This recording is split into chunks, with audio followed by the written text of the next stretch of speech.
অক্টোবরে সাফ শিরোপা ধরে রাখার পর 3 মাস হতে চলেছে মাঠের বাইরে সাবিনা খাতুনরা। বাফুফে তাদের জন্য কোনো ম্যাচ আয়োজন করতে পারেনি।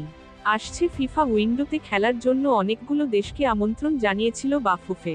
তাতে সাড়া মিলেছে সংযুক্ত আরব আমিরাতের কাছ থেকে।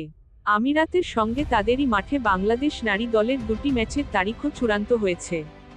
26শে ফেব্রুয়ারি প্রথম ম্যাচটা পড়বে ফিফা উইন্ডোতে, কিন্তু 2রা মার্চ দ্বিতীয় ও শেষ ম্যাচটা উইন্ডোর বাইরে হওয়ায় আন্তর্জাতিক হবে না।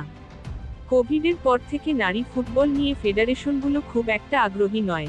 আগে যোগাযোগ করলে যেভাবে সাড়া দিত, এখন সেভাবে দেয় না জানিয়ে বাফুফের নারী ফুটবল কমিটির প্রধান মাহফুজা আক্তার আজ বলেন, আমিরাতের সঙ্গে 2টি ম্যাচ চূড়ান্ত হয়েছে। ফেব্রুয়ারি উইন্ডোটা অন্তত আমরা মিস করলাম না।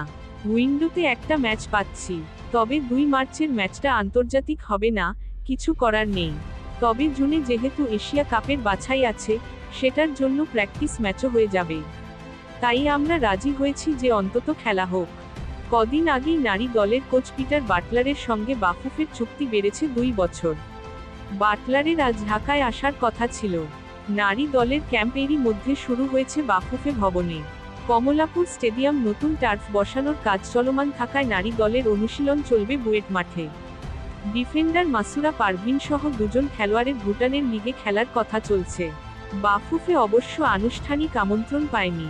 পেলেও বাফুফে এই মুহূর্তে কোনো খেলোয়াড় ছাড়বে না বলে জানিয়ে দিয়েছেন মাহফুজা আক্তার।